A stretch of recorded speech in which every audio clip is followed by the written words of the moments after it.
Welcome to அம்மாஸ் குட்டி kitchen. இன்னைக்கு சின்னவங்கலேருந்து பெரியவங்க வரைக்கும் விரும்பி சாப்பிட்ற மொறுன்னு உருளைக்கிழங்கு சிப்ஸ் தான் செய்ய போகிறோம். அதுக்கு 2 உருளைக்கிழங்க தோல் செத்தி வாஷ் பண்ணி வச்சுருக்கிறேன். இதை சிப்ஸு கட்டையில் செத்திக்கலாம்.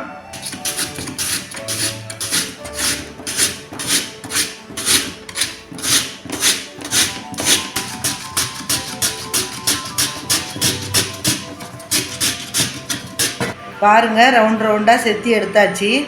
இந்த உருளைக்கிழங்கு கலர் மாறாமல் இருக்கிறதுக்கு இதை மாதிரி கொஞ்சம் தண்ணியில் 1 ஸ்பூன் தயிர் ஊற்றி நல்லா மிக்ஸ் பண்ணிவிட்டு இந்த உருளைக்கிழங்க அதில் சேர்த்துக்குங்க.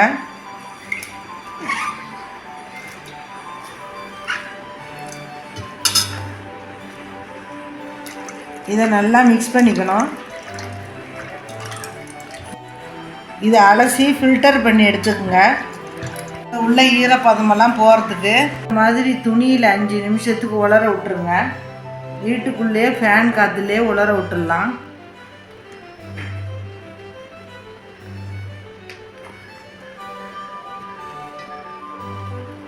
இது ஒரு 5 நிமிஷம் காயிட்டோம். அதுக்குள்ளே இன்றைக்கான கிச்சன் டிப்ஸை பார்த்துட்டு வந்துடலாம்.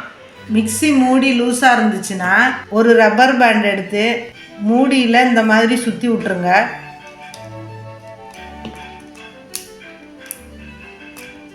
சுற்றி விட்டு மூடிட்டிங்கன்னா டைட்டாக இருக்கும். இப்போ நல்லா டைட்டாக இருக்கும். நீங்களும் ஃபாலோ பண்ணி பாருங்கள். இப்போ இது காஞ்சிருச்சு. ஒரு தட்டில் அள்ளிடலாம்.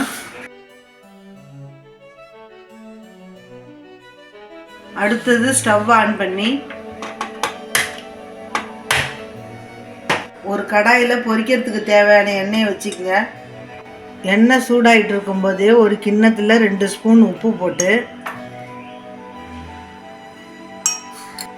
கொஞ்சமாக தண்ணி ஊற்றி கரைச்சி எடுத்து வச்சுக்கோங்க.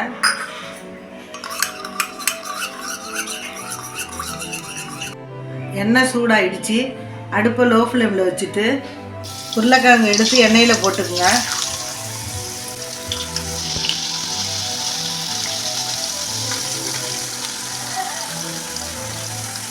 நல்லா 2 பக்கமும் கிளறி விட்டுக்குங்க.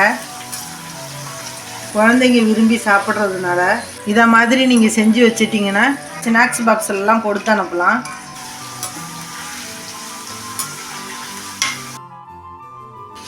சலசலப்பெல்லாம் அடங்கிருச்சு.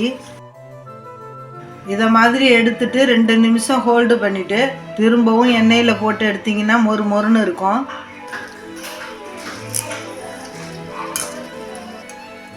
எடுக்கிறதுக்கு முன்னாடி கலந்து வச்சுருக்கிற உப்பு தண்ணியை 1 ஸ்பூன் சேர்த்துக்குங்க. சலசலன்னு தெரிக்கும். லோ ஃப்ளேமில் வச்சுருங்க அடுப்பை. இப்போ இதை எடுத்துடலாம்.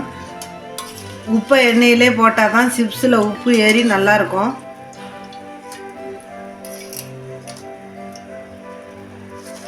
எண்ணெயை ஃபில்டர் பண்ணிவிட்டு ஒரு பவுலுக்கு மாற்றிடலாம்.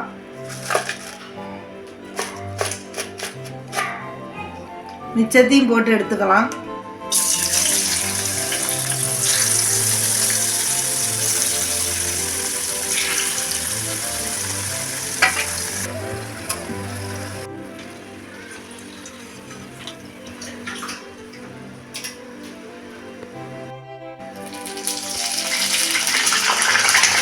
இதுவும் ரெடி ஆயிடுச்சு. எடுத்துடலாம்.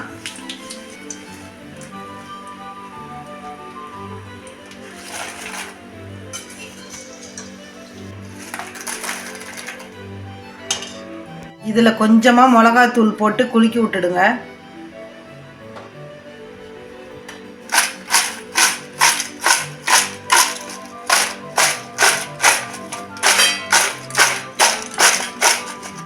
நீங்களும் ட்ரை பண்ணி பார்த்துட்டு அம்மாஸ் குட்டி கிச்சனுக்கு லைக், ஷேர், கமெண்ட், சப்ஸ்கிரைப் பண்ணிவிடுங்க. நன்றி, வணக்கம்.